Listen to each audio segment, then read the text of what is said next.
Olá e boas-vindas a mais uma análise do nosso material de estudo.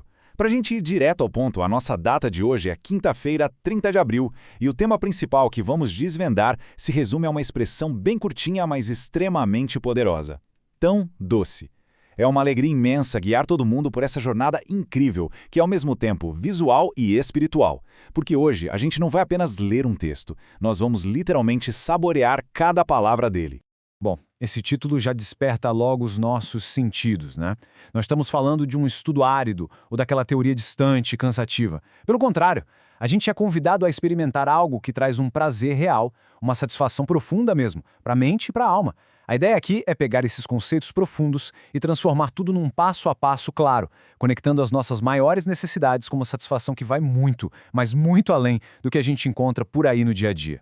Certo. Então, vamos mergulhar direto na nossa fonte primária. Olha só como o material está estruturado. Ele se divide perfeitamente entre reflexões mais profundas e umas perguntas bem diretas que exigem que a gente participe ativamente. Nós vamos desconstruir esse material com calma, analisando cada versículo, cada detalhe e cada ideia principal de forma bem ordenada. Assim a gente não perde o foco naquilo que realmente interessa.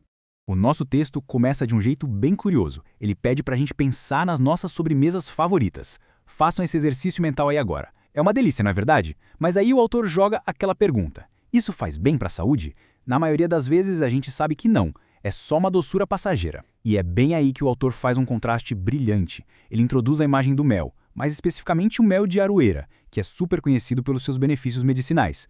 Quem já provou um favo de mel puro sabe muito bem como ele é macio, como é doce e como simplesmente derrete na boca.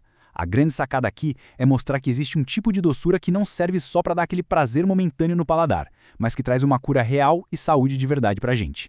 Agora, o que é fascinante é ver como essa metáfora física vira uma realidade espiritual. O autor nos leva direto para a Bíblia e vamos ler o texto bíblico com a reverência que ele merece. Quão doces são as tuas palavras ao meu paladar, mais que o mel à minha boca. Por meio dos teus preceitos consigo entendimento. Palavras maravilhosas do Salmo 119, versículos 103 e 104. Reparem que o salmista não compara a palavra de Deus a um manual cheio de regras rigorosas. Ele compara um favo de mel. É uma imagem que passa a ideia de um prazer imenso, uma satisfação que preenche a alma por completo. A leitura das Escrituras é descrita aqui quase como uma experiência sensorial, algo que a gente precisa saborear para alcançar a verdadeira sabedoria.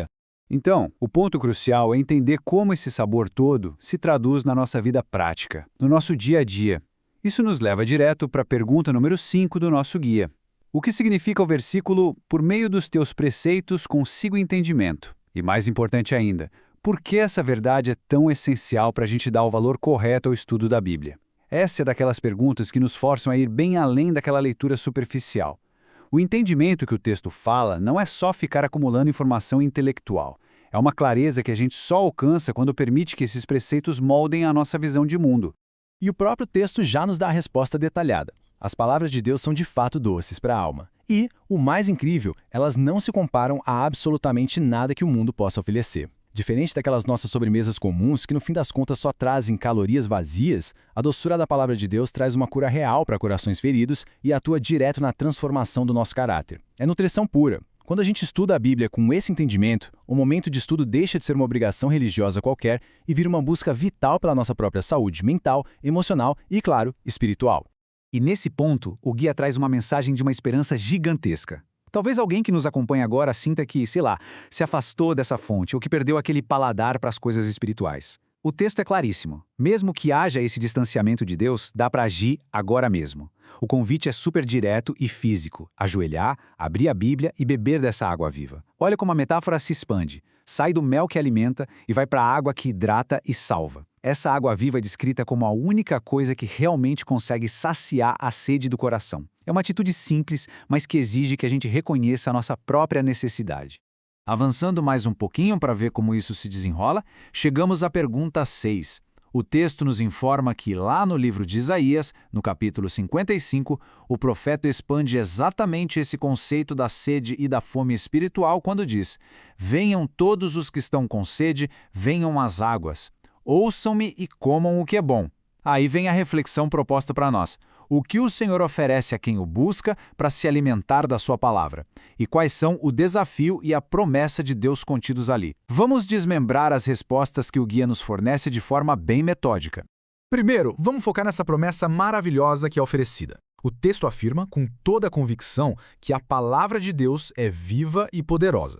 Não é um livro de história antigo que ficou preso no passado. Ela fala e fala direto ao nosso coração e à nossa mente. O propósito dessa comunicação divina é muito claro: nos chamar para crescermos em Cristo. É uma promessa de desenvolvimento, de luz, de uma vida que floresce quando a gente mantém contato constante com essa palavra. É, na verdade, uma oferta de crescimento orgânico e contínuo. E isso ilustra brilhantemente o desafio contido ali, porque exige uma ação da nossa parte. Esse crescimento não acontece num passe de mágica. A gente tem uma receita bem clara a seguir. Passo 1, dedicar tempo. Passo 2, aplicar esforço. E o texto bate nessa tecla. Sim, exige esforço da nossa parte. Passo 3, aprofundar nas escrituras com humildade, admitindo que a gente não sabe tudo. Passo 4, uma entrega total. E por fim, o passo 5, que é a nossa disposição para colocar em prática aquilo que a gente aprendeu. Sem essa receita completa, sem esse engajamento intencional, a doçura do mel e o poder da água viva simplesmente não conseguem transformar as nossas vidas.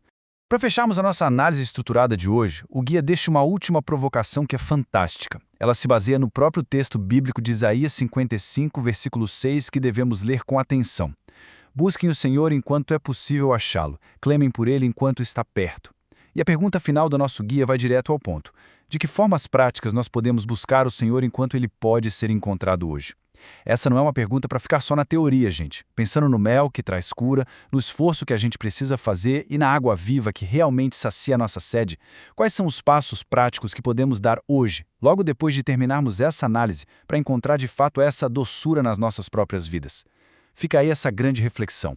Muito obrigado por acompanharem este estudo de forma tão dedicada. Um abraço e até a próxima.